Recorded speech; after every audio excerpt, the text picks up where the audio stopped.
AI is incredible. It can teach you how to fry an egg and even write a poem, pirate style. Yarr! But it knows nothing about your work. Slackbot is different. It doesn't just know the facts. It knows your schedule. It can turn a brainstorm into a brief. And it doesn't need to be taught. Because Slackbot isn't just another AI. It's AI that knows your work as well as you do. Visit slack.com/meet Slackbot to learn more. I had that dream again. My small business needs to hire, but I don't use LinkedIn, and I hire an energy vampire. But also they're a literal vampire. And suddenly my team is spending all their time sharpening wooden stakes and buying bulk silver and rehearsing ancient chants, and then I wake up. Don't let hiring nightmares ruin your dreams. LinkedIn Jobs' new AI assistant takes insights from over 1 billion professionals to create a short list of the best fits for you. Post your job for free at linkedin.com/quality. Start hiring today with LinkedIn.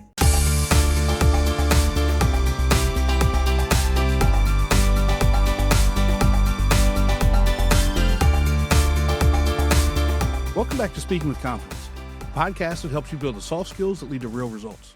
Communication, storytelling, public speaking, and showing up with confidence in every conversation that counts. I'm Tim Newman, a recovering college professor turned communication coach, and I'm thrilled to guide you on a journey to becoming a powerful communicator. Today's guest is Mike Wysocki. After 30-plus years in tech sales, Wysocki published the award-winning and best-selling book on career readiness, Careers by the People. And he talks with students about workforce preparation as he was not prepared after schooling. Mike, welcome to the show, and let me tell you something. That book that you wrote is phenomenal, and I know we're going to get into it as we talk today. But welcome to the show, Tim. Thank you for the opportunity to get a chance to speak to your audience, and the other thing too is thank you for the kind words about the book and my history and all like that. I'm just trying, like yourself, do good for the world and help the next generation improve and get the tools that we didn't have when we were younger. So. Yeah. Anything I can help out with, and of course, whether having to talk about my book, my speaking engagements, and my past as well, to make sure the next generation has a better shot than I did. So, yeah, we got a lot to talk about, and I'm excited to really get into it. But before we do, you live in Maui, and I'm sure living in Maui doesn't suck. As living over there, has that had any shift in your lifestyle or influence your perspective on work, leadership, or communication? Oh God. Yeah. Wow. Awesome question, Tim. That's a good one. Nobody's ever asked me that one. Yeah. So it actually has. And here's the reasoning why. And I grew up in the Boston area. And so from there, as you know, the Northeast corridor, go crazy, right. I moved to Los Angeles, the Southern California, go crazy. And I need to could calm down and relax. And so I moved over to Maui, South Maui, actually, which is, in my view, Mecca of America, the best place to live in America. And it keeps me focused big time. And here's what some of the reasons is because I really don't worry about things like weather, because I know that on the weekends I can go swimming, which clears your head. Right. And so it can keep me focused on, other than my health and my dog, this whole career readiness resolution and trying to help out the young people with that. So I'm thoroughly focused. And so it does help out a great deal because it's such a relaxing environment. Yeah. So you either get a lot of children over here, a lot of retirees, not too many people in the middle. So it's, I don't know what I did, but I ended up in the greatest place in America, in my view. And so I'm happy. I mean, you live in one of the top places as well, too. So yeah. You get a good argument. You've got a good debate and argument as well, So, I try to get my kids down here and they're not having it for whatever reason. And it's really hard to explain sometimes. When you come on the island, and I've been to Hawaii, when you go to places like that, the feeling is very different. So like when I come on the island here, doesn't matter how long I've been off the island, even if I just go across to do some things, when you come across that bridge, it almost feels like there's a weight lifted off of you, and it's just calm and it's peaceful. And even when I'm working during the day, I don't feel that same heaviness or that same weight that I did, when I was living in other places. Yeah. It's funny because if I do a business trip to Oahu, just say for a day or two, you want to come back. And the flight back is amazing, even though it's like 30 minutes. But the fact about it is just getting out of the big city mentality of, traffic, go, go, go, hustle, all of that. And when I go travel on the road,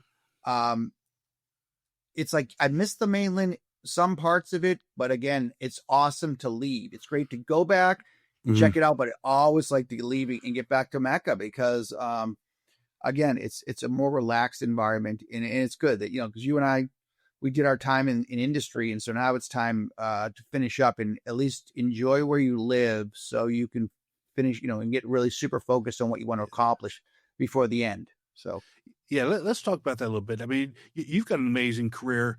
You worked in technology, sales, and education, and now you're speaking to help students prepare for real world careers.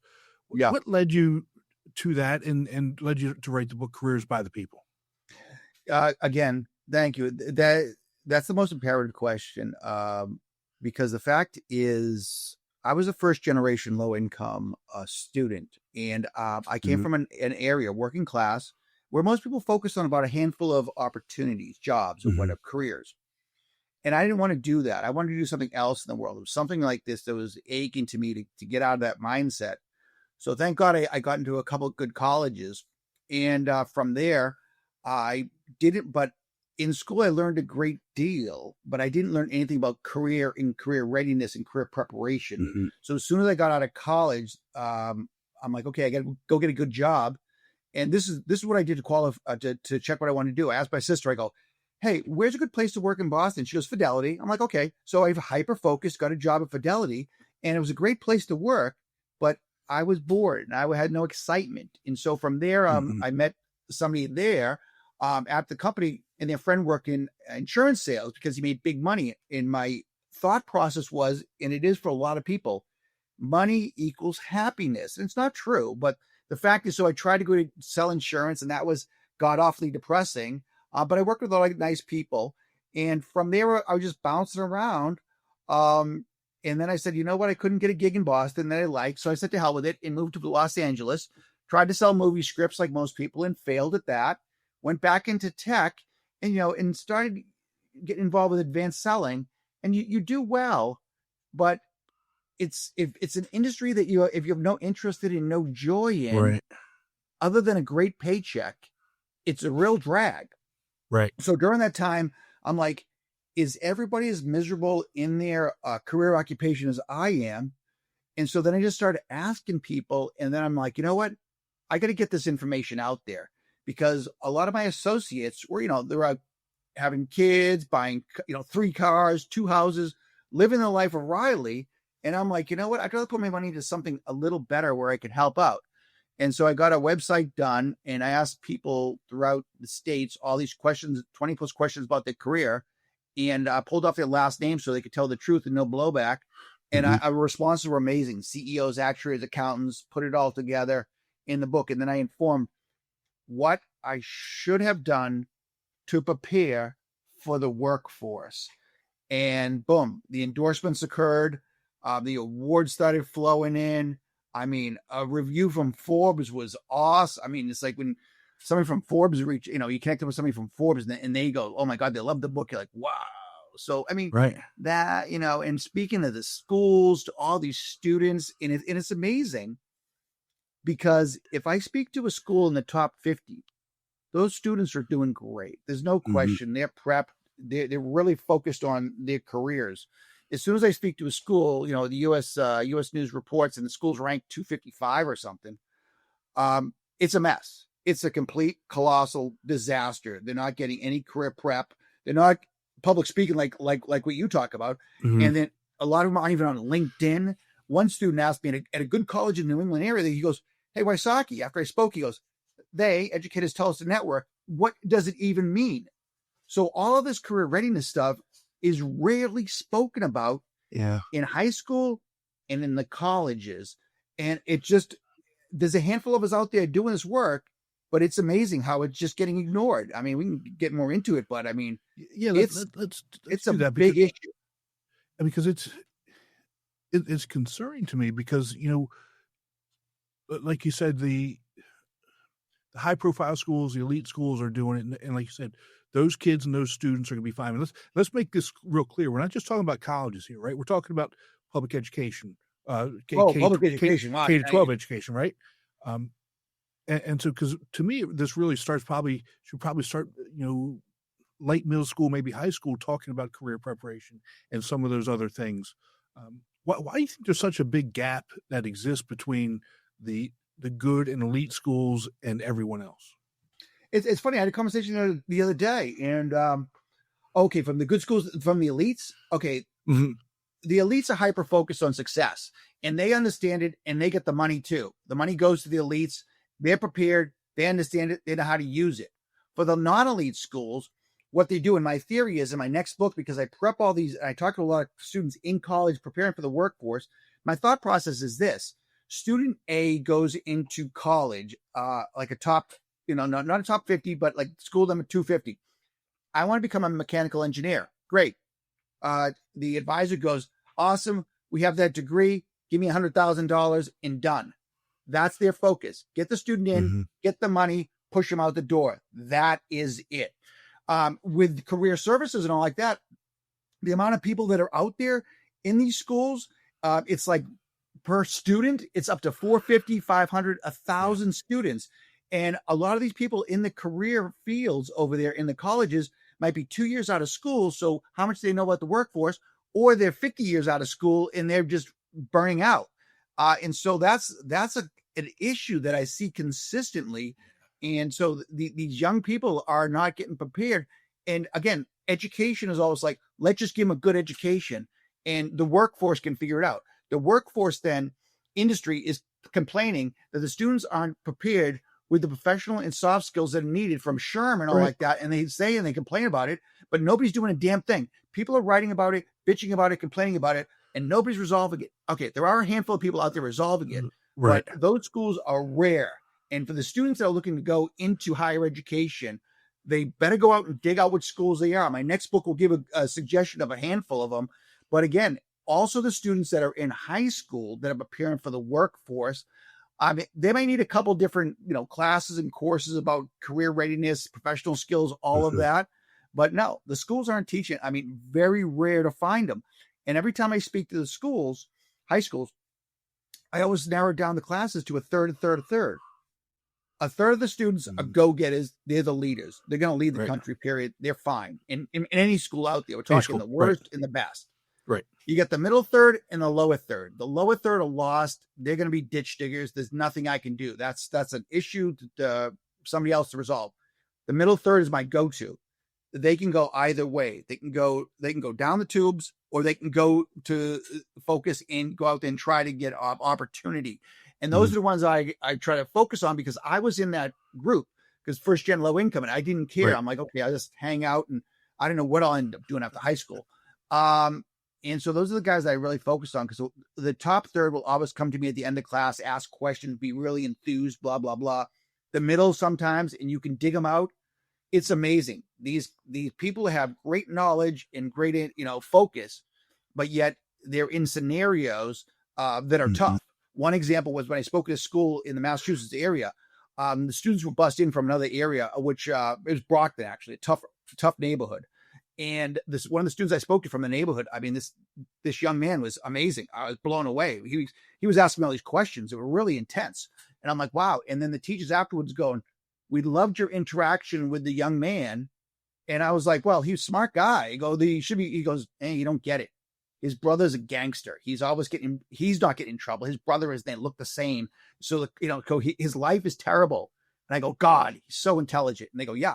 So it's just, I mean, it's crazy, right? I've seen a lot, and I try my best to figure out how I can help out the next generation. And the roadblocks are intense. Obstacles are amazing.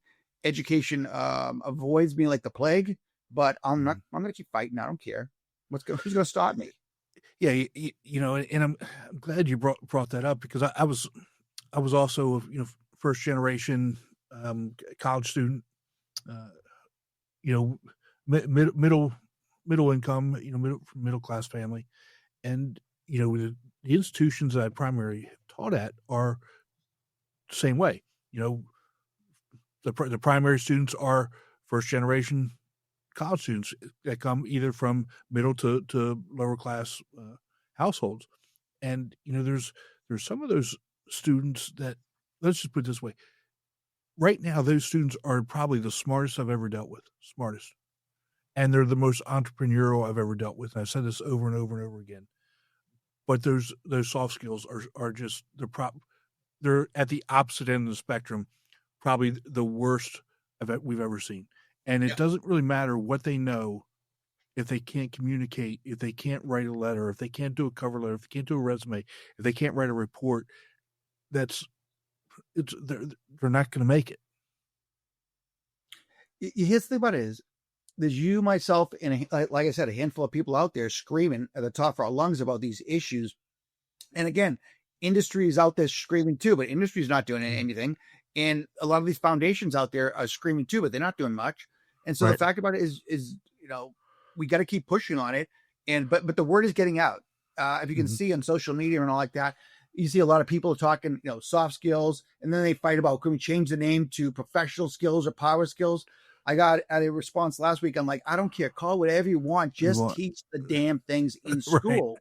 And so when I go and speak to the students, how I focus is I tell them, I give them all these suggestions about how to figure out what to do with themselves, things that they don't even talk about in school. I mean, going to trade shows and industry, all things that they have no idea because they're in education. They don't deal with it.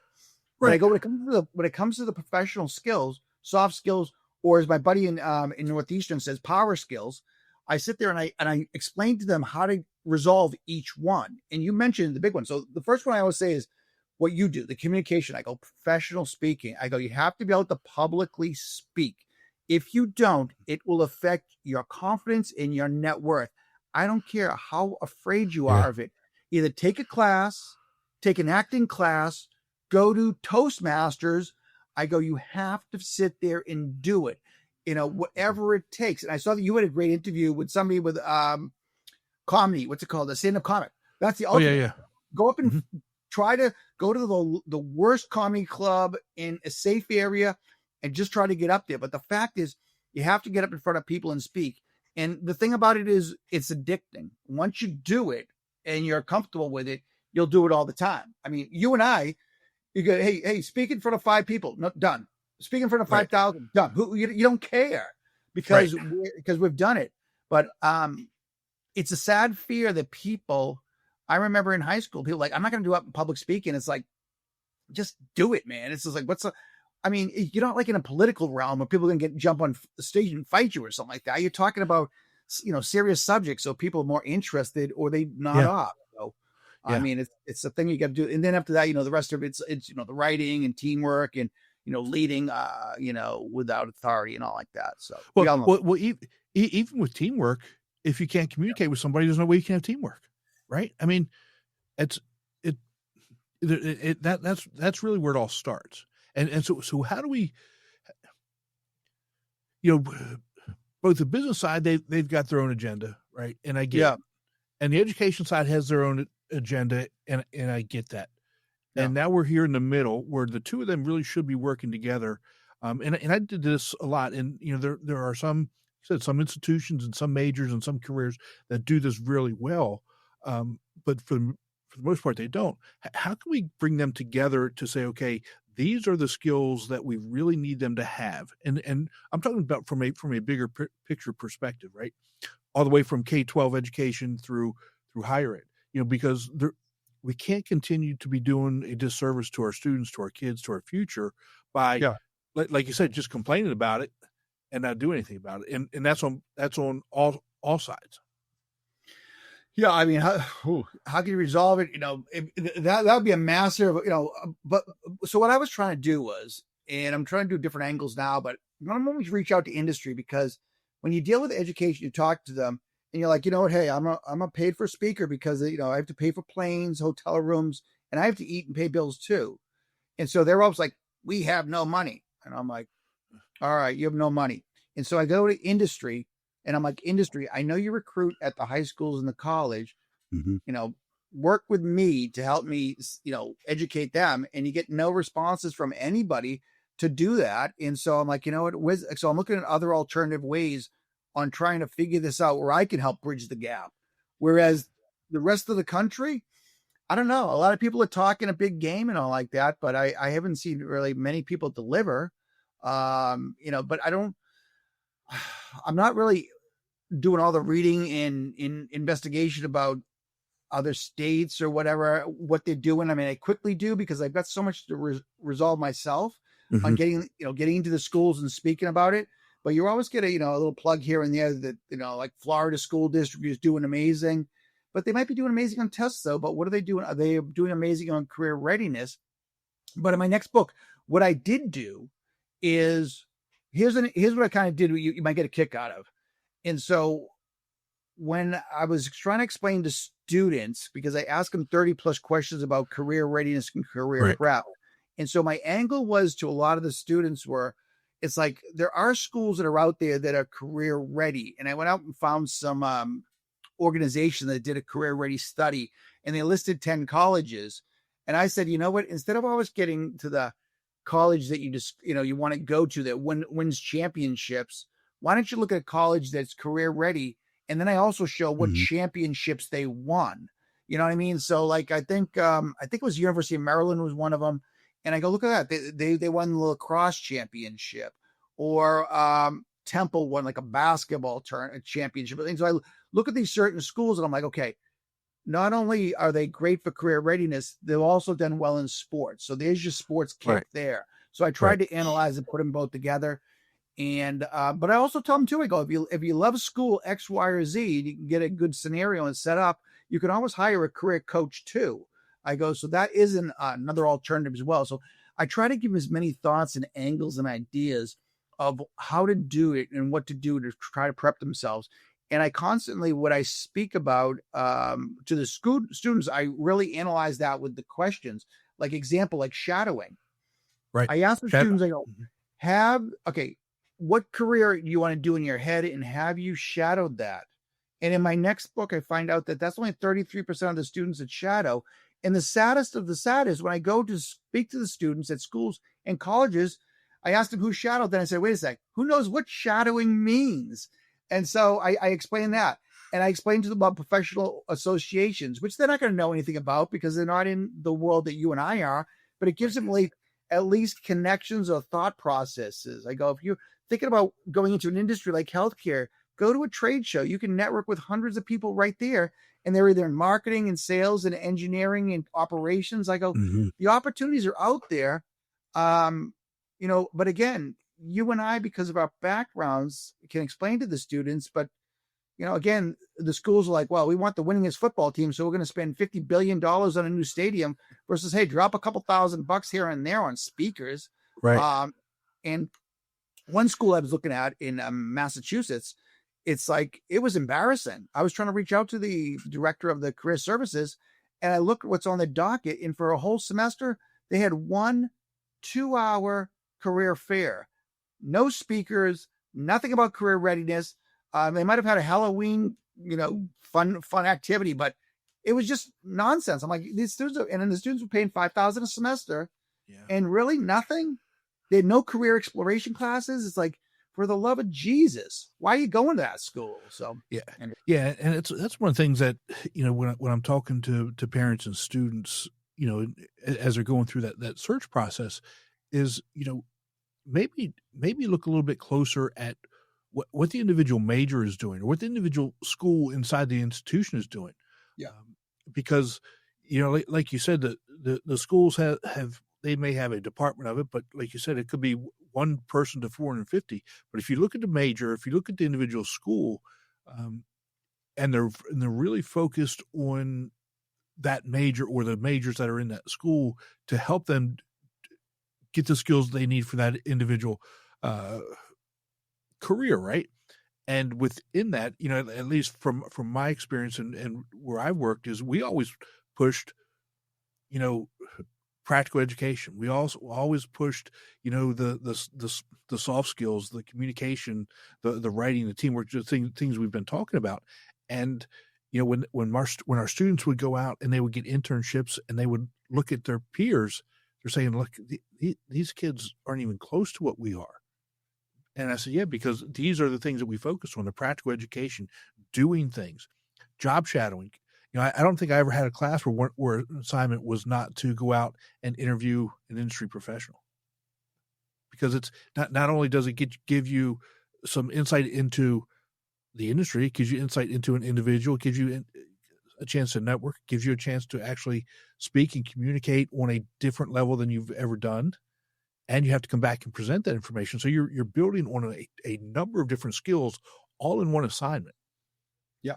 And that's awesome. I always inform the students, I go, whatever your thought process is of what you want to do, I want you to minimally speak to 5 people in that industry and 2 that have left that industry. Why they leave an occupation or a career that you seem to love. You need to know both sides of the coin. And I go, the best thing about it is when you have the students going, you know what? I went in there, I did the shadowing, and I didn't like it. I go, perfect. That saves you some time. The other one, too, is I always tell them internships because students are trying to kill for these internships. And I go, you know what they were called before internships? Summer jobs. I go, You're going to be interviewing with a guy who might be 60. You go, he goes, you have no internships on your resume. And you go, yeah, I got a job. And I go, you're going to set yourself apart because you're different. I go, how about part-time work? How about temp work? I don't care. Just get in the door. If you want to be an accountant, actuary, I don't care how you get in the door, get in the door. If you can't, if there's nothing out there, I go, you know what? Ask them, say, you know what? From 3:00 till 5:00 on Fridays, is it okay if I'm a gopher or I volunteer, I work for free? I want to know what it's like to be in this industry. And that's what I tell them. I go, there's nobody out there being that aggressive. The other thing too is I go, here's why associations are gold mines, because the people that are in associations, 1, enjoy their career, and 2, they're usually the best at it or really good at that. And so if you join and start talking with them and eventually, get in that world, I go, they're going to love you. You're going to be the only 20-year-old in there. It's going to be a bunch of 50-year-old people. And you know what the 50-year-old people want to be? 20 years old. 20 years old. So they'll want to talk to you and try to pass on their education because they love their industry. I go, so that's an angle to talk to people. Yeah. And I go, that's called networking as well. And when it comes to opportunity and you say, hey, I'm looking for a job, I'm looking to start this industry, they'll be like, oh, I can help you out. Can you move to Cleveland? I'm like, you know what? If you get an opportunity for an industry that you like or a career, if you have to move to Cleveland or Des Moines or wherever, go for it. Or quite the opposite. If you're from Des Moines, you got to move to New York City, you do it, or Philly or whatever. I go, you got to go out there and get the experience. I go, because experience equals cash, but also equals opportunity, blah, blah, blah. And so you can grow your career. And that's it. Other than that, though, just applying online, you get a 30% chance.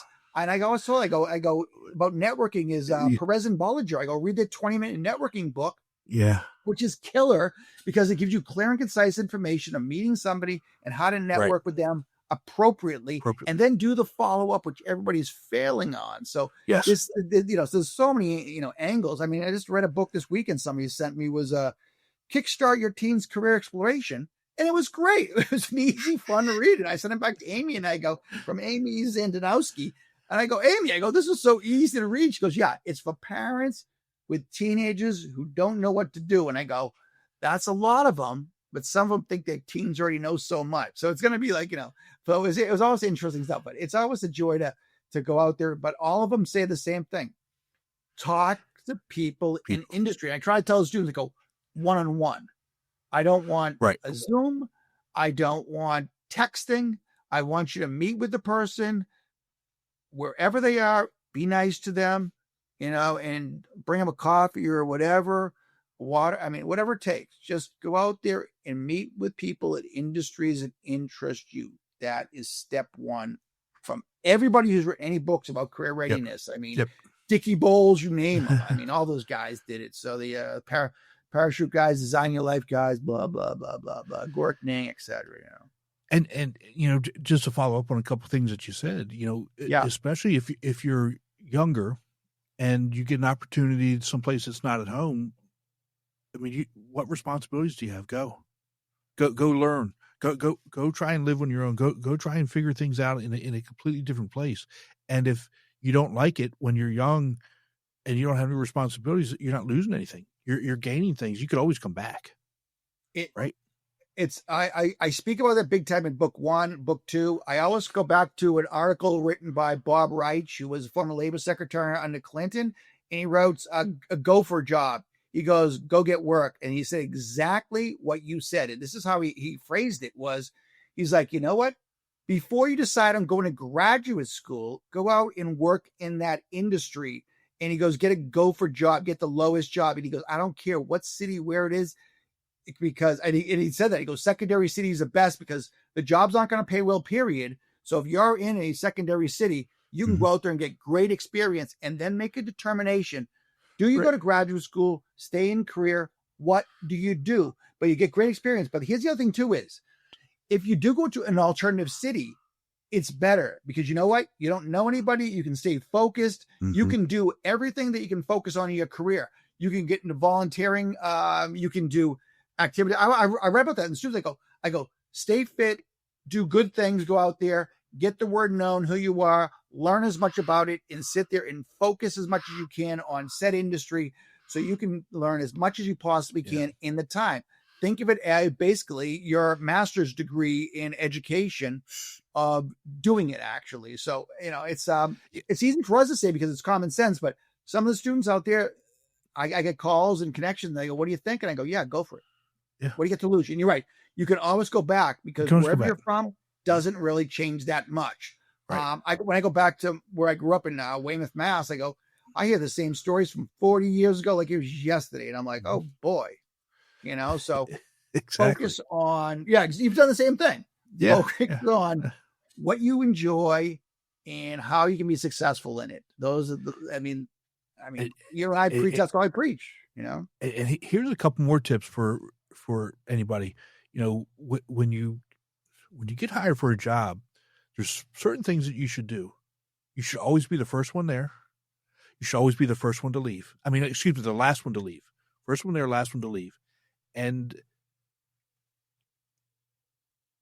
you should once a week do something that's not in your job description. Help somebody else. Hey, what do you need help on? Right? And maybe schedule some time with your boss. Hey, boss, thanks so much. I appreciate the opportunity. If you need anything, please let me know.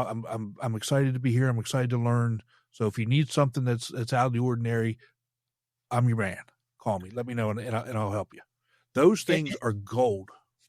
In that situation, I agree 100%, but it's actually, I got an easy response on that one. My good buddy Gorik Ning wrote the book Unspoken Rules. And that's exactly what I tell the students. I go, when you prep for a career and you're ready to go into corporate America or the workforce, day 2 of graduating out of college, I go, I expect you. And I urge you, read the book called Unspoken Rules.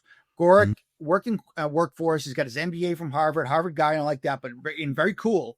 And he gives you clear and concise situations of what to do in those. And exactly like you said, prepare, get to know everybody in the team, eye contact, focus with them, learn about them. And I always tell them, the students, I go, when it comes to teamwork, I go, be open-minded. I go, everybody says they're open-minded, but be open-minded. If somebody has a different opinion than you, why do they have that? And learn that person. If you're from big city, they might be from rural. If you're from the South, they might be from the Northeast or the West, or they're from Europe or something like that. You got a PhD, they got a GED, but they're in the same scenario as you. Learn from them. And the thing about it is, you might be not best friends with this person, but in a couple of years, when you're in a situation, you're not sure what the answer could be and why, you can reach out to that person.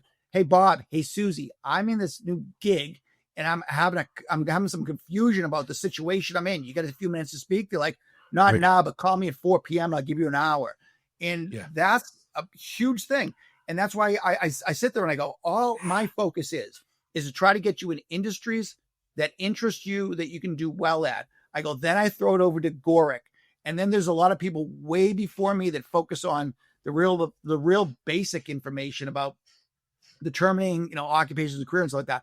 I just want to get the students thinking about occupations and how to go out there and network and get into them as deep as possible.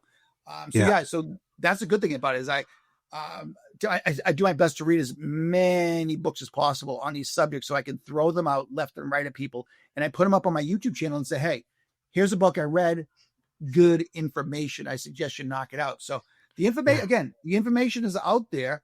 And if the students want to prep, great. If they want to listen to their 22-year-old friend who has a nice haircut, I mean, they're not going to know a damn thing about the real world. But you can't tell a 20-year-old that, right? So, well, that's what I would tell my students all the time is, if you've got a question, whatever your classmate's telling you is probably wrong. So if you want your question answered, come talk to me or come talk to somebody in the industry, because your classmate, they're not going to be the one that helps you graduate. They're not going to be the one that helps you, truly get a job. They're not going to be the one that's guiding you, unless they're in a completely special class, right? So you've got to go talk to the people who've done it before, who have a vested interest in your success. 100%. I always tell students, I go, it's great if you talk to people who are 25, that's nice, but talk to 35, 45, 55. Mm-hmm. I want you to have people that you can connect with. Right. And I go, they don't have to be mentors. I go, just pull that word out. Just use trusted advisor, somebody you can connect with here and there that has a knowledge of the industry, who's been in there 5, 10, 15, 20 years. So you can throw ideas out at them, see what the responses are, and you can call them here and there when you run into a wall. If you keep talking to 20-year-olds or, younger people, they're not going to have the vast experience in the industry. I mean, when it comes to tech weenie stuff, sure, maybe some kid who's 25 might know everything about AI or whatever the hot new term is. But when it comes to professional skills, all of that, speak to the elders, because you know what? That stuff's been around for a million years. So it's best to speak to people who've actually lived through it. And lived through ups and downs of economies, lived at different locations, gone through the real world. And because it doesn't really change that much over the years. So when it comes to career readiness, okay, in the next generation, what's the one thing that gives you hope, and what's one thing that keeps you up at night? Well, the career readiness, obviously, it keeps me going. And it just, I know that it's needed out there. What keeps me up at night is the divide between education and industry, as well as the education and industry's lack of focusing on the first gen low income in these secondary schools and all like that. I see a lot of students being left behind or ignored because of they're just pushing education versus career education. I mean, I love CTE, career and technical education organizations, because they're doing a great service to the state. So there are some pluses out there. But I do see this divide, and I do see, it's just sad to see people getting left behind because of their scenarios. Right. I wish there was more people pushing, career opportunities and understanding. And the students even asked me, they go, Wysocki, were you a good student? I go, no, average. I go, average in college too. I go, I was an average technology sales guy too. And that's it. So that's where you got to find your passion or something that interests you, where you can do well at. Where I see doing good though, no. I see a lot of it. Again, we spoke about it originally, was the third. And so the third students I talked to, I mean, they're beyond awesome. They're extremely bright. They're extremely interested. Yeah. They want to get things going. And I'm sure that was like it when you and I were younger too. Yeah. But I think the possibilities are out there. And the other thing too is I see a lot of people, I see career readiness is the new buzzword, which is cool. And I see a lot of people out there writing some really great stuff. And I've read some books that blow me away. Hacking College by Carlson and Laugh was amazing. And I try to get as much info as possible when I do the readings and all like that.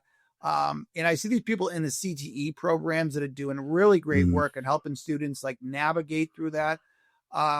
So there are a lot of good things happening. So don't get me wrong. Everything's not negative. But there's a lot of people getting left behind. And, so, I mean, I wish the school systems, I wish, the educational hierarchy and all like that would really get involved with the career readiness push.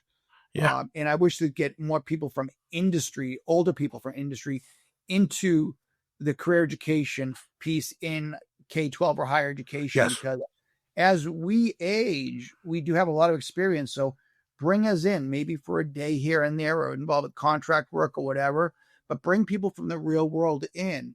And especially the retired ones, because once you're retired from a field, you can tell the truth. If they bring in the local vice president of the bank out of Spokane, guy's going to be like, oh yeah, I love my job. My manager and I hug every morning. He's making $250. He's living the life like a king in Spokane. He's not going to lose his gig. No way. Right. He's going to sit there and just smile and go, oh yeah, being the vice president of the local bank is the greatest gig ever. We love it. And by the way, you better set up a savings account with us. But retired people could say, you know what? I enjoyed it, and here are the reasons why. Here's what I speak about that, the pros and cons of my career. And I go, you know what? I traveled. They paid me well. I had an expense account. You guys know what expense account is? It's awesome. Do you know what monotony is? It's called every day in tech sales. It was monotonous. It's very boring. And you go chasing a number is torture. But again, I didn't prepare. And so that's the life I led and I got into, and it was money driven only. I wish I nothing wrong with selling, but it was something that I enjoyed. Maybe things would have been different. I don't know. But then again, on the flip side, maybe I wouldn't be writing books and doing what I'm doing. So I don't know there, Tim. You have to figure that out. It's more psychology for you than you need, I'm sure. But it led you to this, right? Whatever it was, because you do have that passion for it. And, I think at least for me, and I'll just put it from that perspective. When I would talk to people, I would tell them the good and the bad. I love what I did, but this is what I don't like. And there's every career, every profession, you've got your good, the stuff that you like doing, stuff that you don't like doing. And it can be different for everybody. And as long as you have a passion for it, for whatever it is that you want to do. And I would tell my students, I don't care what career industry you get into. And I come from the sport industry. I said, I don't care. I just want you to go out and be successful in that industry. I want you to be happy. I want you to be successful. I want you to be a good contributing member of society, whatever that is for you. And you have to make some of those decisions. And if you find your passion at 30, great. If you find it at 20, great. And I can tell you this, if your passion at 30 is the same as your passion at 20, you're probably not doing it right. If your passion at 40 is the same as it was when you're 20, you're probably not doing it right. Because as you get older, you start to learn more, and you should start to have, a broader worldview, a look at, what, let me give this a try. What, I really did well over here, but I want to be able to help over here. And so those things should change, and you should know yourself well enough at that point in your life, by the time you're 30, by the time you're 40, to be able to notice that and be able to make some of those life-changing decisions. Yeah. I mean, and it was funny when I talked to a student one time at one of the schools in New England, and I'm like, right before the class starts up. So I got a few minutes, and I always babble to the students in the front row. I'm like, hey man, what grade are you? What year are you? Senior. Awesome. I go, what are you studying? Accounting. And I'm like, oh, you know what I read today on the train in was that we're low on CPAs. He goes, I'm not going to accounting. Accounting sucks. And I'm like, whoa. So he just dropped $160,000 to figure that out. But again, your thought process is what I try to explain to students. I go, right.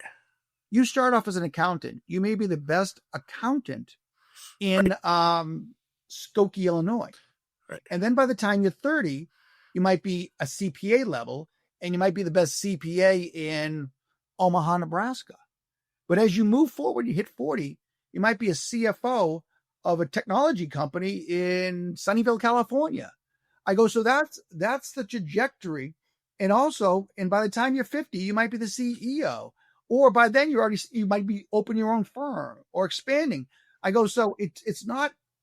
And that's the other thing too, even in the trades, try to explain to people, like, you could be the most awesome carpenter at 20, 22, 25, but you're not going to stay as a carpenter. You're going to expand. You might open your own practice, or you might be out there being, a builder or a designer. I go, this building complexes. Everybody starts somewhere, but they don't end up where they start. I mean, your first job, it's not like you're there for, I'm not a quality control analyst of Fidelity that I was 40 years ago. I mean, come on. Right. And so people do bounce, but if you can get a good foundation and find that industry you enjoy, I was telling me, you can bounce. Might you start off inside sales, but you know what? You don't have to go to the sales vice president. You might transfer to marketing or operations. I'll give you an example. I used to work with this guy. He was a sales manager. It was awful. One of the worst salesmen you ever had. But when it came to operations and to learn the back end stuff, he was Elvis. And I kept on, I'm like, whoa, you're just going to say, man, why don't you just run operations? And in his head, he was a sales guy, but in all the sales guys' heads, he wasn't.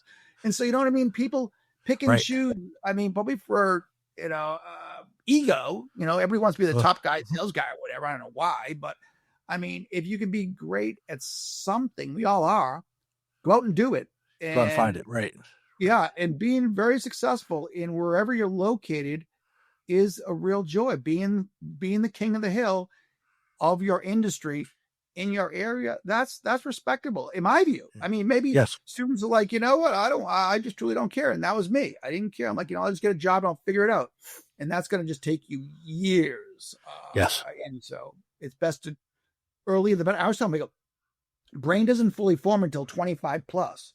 You get a lot of time to test the waters. Okay. That means go out and get a gig. And I tell them an example that I did.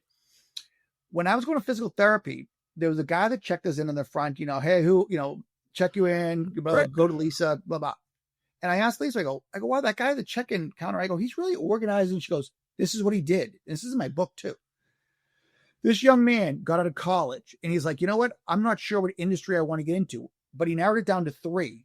And he worked 4 months in each industry to figure out which one was his focus point. So at that time, I was in the healthcare side because I was going to healthcare. So that was one of his interests, healthcare. So again, I tell the students that story too. I go, you know what? Maybe it's 4 months, maybe it's 6 months, maybe it's a year, but at least you shut it. And the other thing too is on interviewing down the road, you tell that to the interview person. Say, you know what? I was thinking of healthcare and I tried it out. It wasn't my bag. Then I wanted to try, what you call it there, manufacturing. Whatever. Right. And I liked manufacturing, and that's why I'm in manufacturing, and that's why I'm interviewing with you today for that inside sales gig. And they'll be like, "Wow, this person has a thought process." They so I mean, just weird little stories like that can almost help out. But you're right; you have to go out and test the waters, right? Yeah, exactly. And then be able to tell the story too. This is what I learned. This is what I did. This is what I learned. This is what I really, got out of it. And this is how it's going to be how it's going to help me in this position or in this industry or whatever it is. Right. Yeah. So, well, the other thing when's your new book coming out? Like too, so they can say, you know what? I like this part about it. And I know this can transfer. Okay. I didn't want to interrupt. What was the question? When's your new book coming out? Oh, great question. I don't know exactly, but here it is right now. It's with the publisher, and all the data, all the information is set. So what happens now is, and congratulations on your book, by the way. I just noticed that. Thank you so much. Yeah. So as you know, they're going to give it a read through and edit it. I mean, I've already had a couple editors look at outside of my publisher, and so they're going to test it up. I'm hoping early spring or whatever. So that, and then I'm going through the covers and the subtitles is something that myself and the editor was screwing around with the other day. So, so I'm hoping that, and we'll see. But I'm telling you one thing, it's gonna upset the apple cart. I'll either be loved or hated. So, but again, I go after everybody. I go after everybody in a good and bad way. Here's the thing: the way to look at it. If the people that are upset about it are the decision makers, it's a good thing they're upset about it. Now, maybe something will change, and the people that like it are the ones that it's really meant for. Then you know that you've nailed it, right? So it's okay that you may have some of those people, and that's I looked at the same way. For those that aren't watching this, I was called to the principal's office on a regular basis. Called to the dean's office because of the way I did things. I said, that's just the way that it is.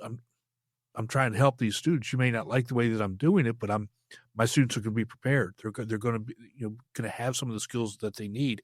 And, it's not that I intentionally want you to be upset with me. It's not that I'm intentionally doing these things to have you upset, but the ultimate result is that my responsibility is to my students. Yeah, and that's how I look at it. I look at the responsibility is preparing the students for career readiness, and I do take a lot of swings at the foundations out there that are educational foundations, because a lot of them go out there and they ask the same basic questions every year. What's your ethnic background? What's sexy? Blah blah blah. All the things, like, who cares? It's ready. What's that? What does that matter? Seriously? Yeah. What? Well, and here's the thing about it is, though, when I look for statistics about how many students are out there shadowing, there's no statistic. So these people with these multi-million-dollar foundations that focus on education, they haven't asked that question. And I'm like, really? Is it me? Am I the only person that's done it? How many books? Okay, Tim, you want to go into XYZ. How many books have you read in that industry? That's a question that's never been asked before. And so I looked at a lot of them. I'm like, really? Trade shows and so it's a lot of stuff that I asked that I was befuddled about. I go, isn't the job? But then again, it comes back to education. Think the job is to educate, not to get people careers. And I'm like, well, it would be nice if you could help. And they go, Right. well, we have a career center and only 24% of students attend them. And then in other statistics, 75% attend. So which one do you believe? And it just, Right. So you know what I mean? So it really is a great book for students and parents, educators as well, of course, Mm-hmm. but for students and parents, so the students and the parents can read the questions and see about what information I dug up. So when their student is in high school or college, how they can prepare for the workforce. And it's going to ask some deep stuff. Again, when we talk about, have you spoken to people in industry, people that have left industry? It just goes bang, bang, bang, 30 plus questions. And thank the Lord I got enough students to go out there and answer these questions throughout the United States at all these different colleges. Yeah. And I went after, just like Scott Carlson did and Ned Laff did in Hacking College. I didn't go after the top 50. I went after, good schools, but not any. I don't think there was one in the top 50. I think UMass is probably the best, 65 or something like that. But anyway, yeah. Well, it's going on all over the country. So yeah, maybe when the book comes out, we can get you back on. That'd be awesome. Yeah, I'm always game to talk about myself. I know it's horrible. I feel bad sometimes. Mike, that's no different than anybody else, right? What other people are doing, but it's just when you do things, they always want to hear about what you're doing. Which is great and all, but if I can help the students, and it's not about me, it's bigger than me. It's about helping the students prepare for the workforce. Right. And there's a major issue, and I constantly, I'm a broken record, but until it gets fixed, it's a sucking time for anybody in school right now, because they're not getting prepared and industry just bashing them. And so what's going on? And then people are giving them fear mongering with AI. And they did that 20 years ago in nanotechnology, but nobody talks about that. Right. You know what I mean? So, and they did it with us with the internet. The internet's going to change the world. Yeah, I got more jobs, but and then they're like, oh, the economy. I'm like, oh, the economy. Some student wrote the other day, the economy's worse than it's ever been. And I go, okay, no, I've been around for 40 plus years. We've all gone through ups and downs and ups and downs. I'm like, give it a break, give it a rest. I go, So it's like, everybody's like a victim of bitching and moaning about something, but just go out there and focus. And I do my best to give the tools. And you're doing amazing. Just even that one, public speaking. It's like, for the love of Jesus, student, go out there and learn public speaking. That's going to set you apart. But anyway, soapbox. No, I get it. We could go on for hours with this stuff, but exactly. Where's the best place for people to connect with you? Oh, very kind. The easiest one I always say is my website, like the name of my book, careersbythepeople.com. You can also do .org, .net. I own them all. So you can, whatever, Careers by the People. That's my website. That's great. I'm on LinkedIn, Mike Wysocki. There's only one Wysocki over here in Maui. So I'm easy to find that way. My YouTube channel, believe it or not, is named, you got it, Careers by the People. So I'm pretty easy to get a hold of. I do my best to reach out, to the schools and to try to say, if you're looking for a speaker, I mean, just work with me. It's just like, what can we do? I speak remotely, virtual, as I say. I can go on site. I go on site and I can speak multiple times a day because in tech sales, we were trained, just go out there and get things done. Right. And so I offer these flexible packages and I'm like, you know what? Let me go out and work with you guys. And so, I think the opportunities are there, and it's amazing when you call up a school and they're like, "Oh no, we have no money," and then you see who they hire as a speaker, and you're like, "I know you dropped $50,000 on that guy, and he gave you 1 hour. Congratulations, you got ripped off." and a lot of times it's not helping the students, and a lot of times a friend of a friend and stuff like that, or somebody's got a better haircut or something. Who knows? But anyway, thanks. Yeah. Well, Mike, thanks so much for spending some time with us. I really do appreciate it, and I enjoy talking with people in general, but I really enjoy it when we're really kind of aligned on what we're working towards, and love the conversation. And like I said, hopefully we get you back on when your new book comes out. Yeah. And when's yours hitting market there, young man? Oh, November 13th. Whoa, it's like a week away. But then when this airs, it's probably going to hit later than that. But yeah, but anyway, that's all right. Congratulations on that. Right. Thank you. It's feather in the cap, and it's one of those things you can always it checks the life of boxes. It's like, everybody wants to publish a book, but only a small percentage of us ever do. So, and it really hits at the heart of some of the things we've been talking about, the networking and how you go about it, and making sure that when you are networking, that you are doing things that are going to help not just other people, but move you forward, because networking isn't just about taking from other people. You also have to provide that value, right? If you don't provide value, people aren't going to remember who you are. So there's a lot of that skill into it. It's not just going to a networking event and collecting business cards. There's so much more to it than that. Without question, in follow-ups and connections and learning to deal with people, there's a lot. So yeah, all good stuff. Thank you very much for everything. All right, bud. You take care, and we'll talk to you soon. Much aloha. Thank you, Tim. Be sure to visit speakingwithconfidencepodcast.com to get your free ebook, Top 21 Challenges for Public Speakers and How to Overcome Them. You can also register for the Forum for Public Speaking course. Always remember, your voice has the power to change the world. We'll talk to you next time. Take care.